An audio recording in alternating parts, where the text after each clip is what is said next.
आज हर व्यक्ति अपने आप को धर्मवान समझता है। अच्छी बात है। और हर कोई धर्मात्मा है भी, क्योंकि हर कोई जीवात्मा दिव्यात्मा है, पुण्यात्मा है। लेकिन वो अपने पुण्यों को, अपनी दिव्यता को भूल गया है कि उसके अंदर कैसी दिव्यता है, कैसी पुण्य करने की क्षमता है। लेकिन हम एक छोटे से आकलन से आज ये समझते हैं कि वास्तव में हमारे अंदर धर्म कितना है और अधर्म कितना है। देखिए, धर्म का काम क्या होता है?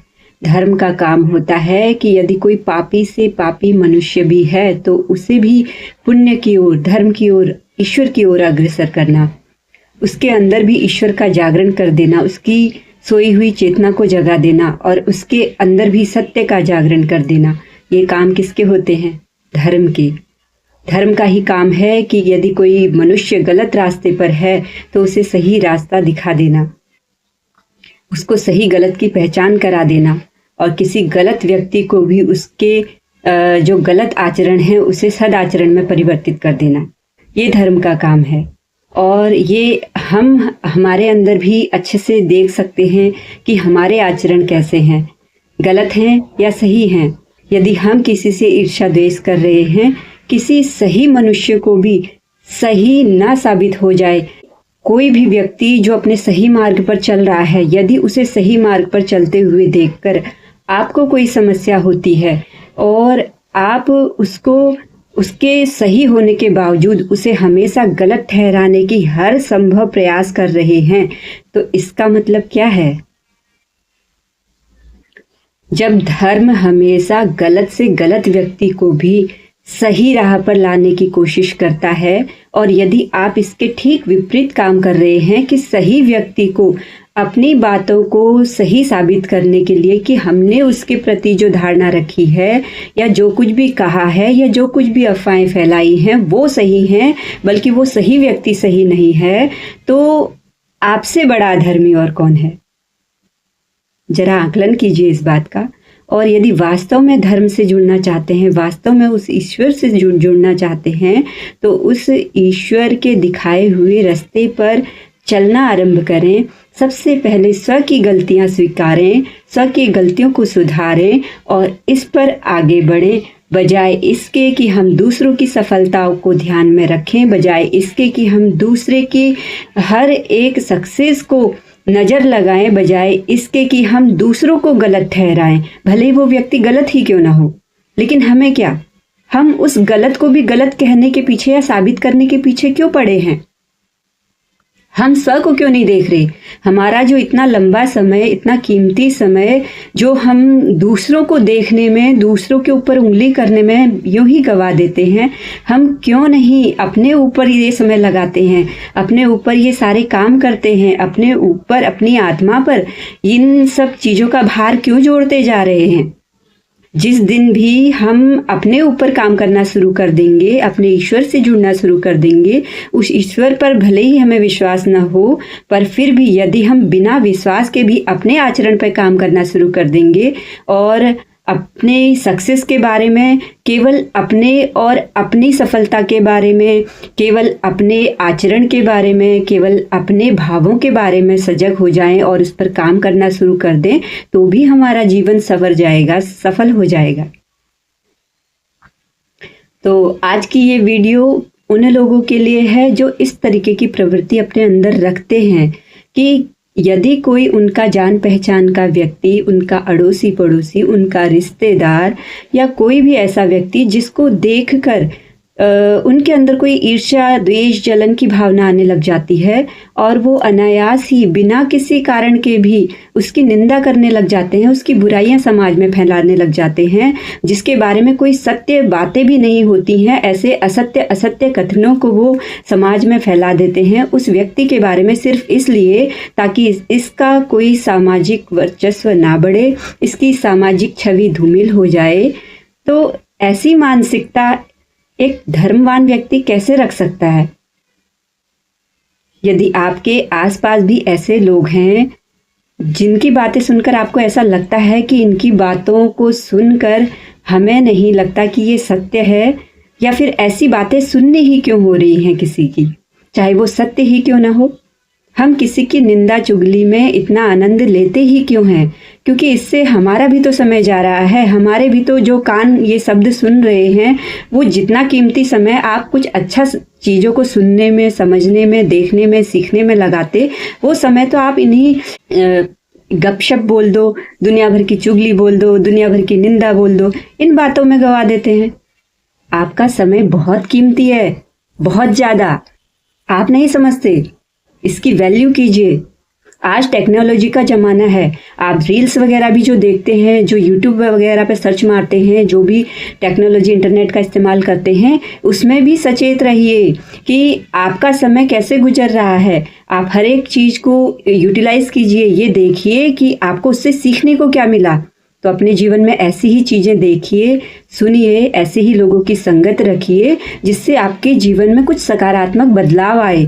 और यदि आपको लगता है कि कोई व्यर्थ ही आपके समय को बर्बाद कर रहा है, तो ऐसे व्यक्तियों का संग त्याग दें तो बहुत ही अच्छा है। चाहे वो अपना ही पड़ोसी क्यों ना हो, चाहे वो अपना ही सगा क्यों ना हो, चाहे वो अपना ही कोई खास व्यक्ति क्यों ना हो, जिसकी बेमतलब की बातों से आपका कीमती समय खर्च हो रहा है और आपको बदले में कुछ सीखने को भी नहीं मिल रहा, बल्कि उल्टा आपकी ही एनर्जी लॉस हो रही है, बल्कि आपकी ही आत्मा, उसकी आत्मा तो मलिन हो ही रही है, पर साथ साथ आपकी आत्मा भी मलिन हो रही है। तो अपने आत्मबल को गिरने से बचाएं। इस आत्मबल को गिरने से बचाओगे तो आत्मबल असतई ही बढ़ने लगेगा। देखो, दो ही परिस्थितियां होती हैं, या तो इंसान ऊपर उठता है या फिर नीचे गिरता है।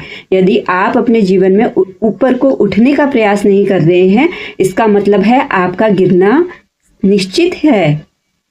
आप गिरेंगे ही गिरेंगे। दूसरों के सुख को देखकर दुखी होने वाले बहुत सारे लोग हैं और उसमें बहुत सारे अपने लोग भी शामिल हैं, और ये सत्य है। इस सत्य को जब हम स्वीकार कर लें, जितनी जल्दी स्वीकार कर लें उतना अच्छा।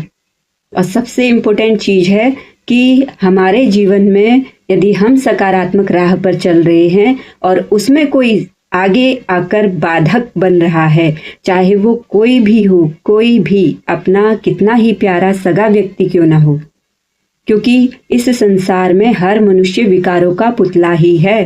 रिश्ते नाते हैं, अपनी जगह पर हैं, उनका आदर सम्मान भी करना है, लेकिन उसी लेवल पर करना है जिस लेवल पर उस व्यक्ति ने भी अपनी आत्म छवि को बना रखा है। यदि वो व्यक्ति, उसके कर्म, उसका आचरण हर तरफ से सम्मान देने के योग्य है, तो निश्चित ही आपको भी उसका सम्मान देना चाहिए। ये जरूरी नहीं कि वो व्यक्ति आपसे बड़ा हो तभी आप उसका सम्मान करेंगे। आपसे छोटा व्यक्ति भी सम्मान के लायक है, क्योंकि उसका आचरण वैसा है, उसका व्यवहार आपसे वैसा है, उसका प्रेम आपके लिए वैसा है। तो इन सब बातों को ध्यान दीजिए। हमारे समाज में हम रिश्तों नातों के चलते हमेशा इन बातों के में अटक के रह जाते हैं कि भाई ये हमारे रिश्ते में ये लगते हैं, ये बड़े हैं, हमें इनका आदर सम्मान करना चाहिए। वास्तव में हमें ये सारी चीज़ें करनी चाहिए, लेकिन हमें असल धर्म पर भी ध्यान देना चाहिए कि वास्तव में जो धर्म, जो आंतरिक धर्म है, जो धर्म उस ईश्वर को भी पसंद है कि हर मनुष्य को इस धर्म पर चलना चाहिए। अपने आप को विकारों से रहित होने का प्रयास हर संभव करना चाहिए, अपने अंदर के अवगुणों पर काम करना चाहिए। इस तरीके के जो भाव, इस तरीके के जो काम हैं, हर व्यक्ति, हर दिव्यात्मा, हर धर्मात्मा अगर अपने अंदर कर रहा है तो वो सम्मान के योग्य है। और यदि ऐसा व्यक्ति कोई अपना परिवार का है, सगा है, जो धर्म के विपरीत काम कर रहा है, तो निश्चित ही हमें भी उसके खिलाफ खड़े होने में संकोच नहीं करना चाहिए।